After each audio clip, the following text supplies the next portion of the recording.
जीत सुनिश्चित थी, लेकिन ये रिकॉर्ड बम्पर जीत हुई है, ऐतिहासिक जीत हुई है।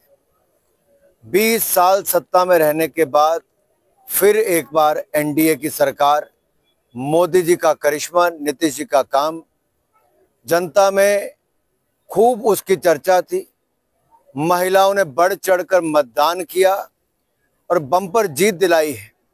दूसरा मैं कहना चाहता हूं, जहां एक और कानून राज के लिए वोट पड़ा है, वहीं जंगल राज के विरोध में वोट पड़ा है। जहां एक और ईमानदारी के लिए वोट पड़ा, तो दूसरी ओर भ्रष्टाचार के लिए नकारा गया है। लालू प्रसाद यादव हो, तेजस्वी यादव हो या फिर राहुल गांधी जी हो, ये सब नेता भ्रष्टाचार के आरोपों के चलते, मुकदमों के चलते बेल पर हैं। कुछ लोग जेल से बाहर हैं, कुछ जेल जाने की तैयारी में है। तो जनता नहीं चाहती कि जो भ्रष्टाचार के मुकदमे झेल रहा है वो उनका मुख्यमंत्री बने। ईमानदार नेतृत्व जहां एक और नरेंद्र मोदी जी का था, वैसा ही नीतीश कुमार जी का भी राज्य में देखने को मिला। कुल मिला के यही कहूंगा, बिहार ने दिखा दिया है कि बिहार के बाद अब बंगाल की बारी है। महागठबंधन को जो बड़ा झटका लगता है, क्या आने वाली विधानसभा चुनाव में? देखिए, जहां विचारधाराएं एक नहीं, जहां नेता नीति एक नहीं और नियत में खोट हो, तो वहां पर नतीजे ऐसे ही आएंगे। और जो अमित जी का सवाल पहले था कि आरोप प्रत्यारोप की राजनीति इन्होंने चुनावों से पहले करनी शुरू कर दी थी। ये एसआईआर वोटर के हक के लिए है, ताकि फर्जी वोटर को बाहर निकाला जाए और असली वोटर को उसका पूरा हक मिले। और जब असली वोटर को पूरा हक मिला तो मतदान भी आपको ज्यादा दिखा, जीत भी बड़ी दिखी।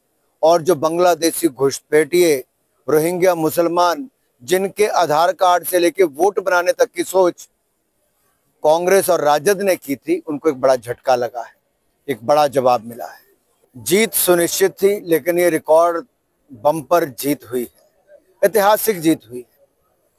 20 साल सत्ता में रहने के बाद फिर एक बार एनडीए की सरकार, मोदी जी का करिश्मा, नीतीश जी का काम, जनता में खूब उसकी चर्चा थी। महिलाओं ने बढ़ चढ़कर मतदान किया और बम्पर जीत दिलाई है। दूसरा मैं कहना चाहता हूं, जहां एक और कानून राज के लिए वोट पड़ा है, वहीं जंगल राज के विरोध में वोट पड़ा है। जहां एक और ईमानदारी के लिए वोट पड़ा, तो दूसरी ओर भ्रष्टाचार के लिए नकारा गया है।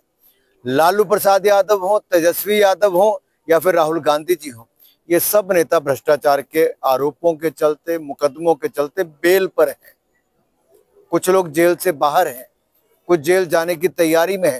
तो जनता नहीं चाहती कि जो भ्रष्टाचार के मुकदमे झेल रहा है वो उनका मुख्यमंत्री बने।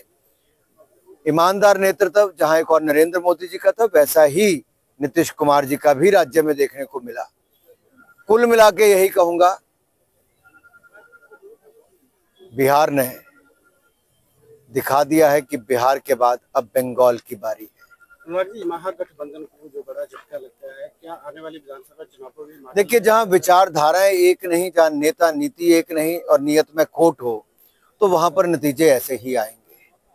और जो अमित जी का सवाल पहले था कि आरोप प्रत्यारोप की राजनीति इन्होंने चुनावों से पहले करनी शुरू कर दी थी। ये एसआईआर वोटर के हक के लिए है, ताकि फर्जी वोटर को बाहर निकाला जाए और असली वोटर को उसका पूरा हक मिले। और जब असली वोटर को पूरा हक मिला तो मतदान भी आपको ज्यादा दिखा, जीत भी बड़ी दिखी। और जो बांग्लादेशी घुसपैठिए, रोहिंग्या मुसलमान, जिनके आधार कार्ड से लेके वोट बनाने तक की सोच कांग्रेस और राजद ने की थी, उनको एक बड़ा झटका लगा है, एक बड़ा जवाब मिला है।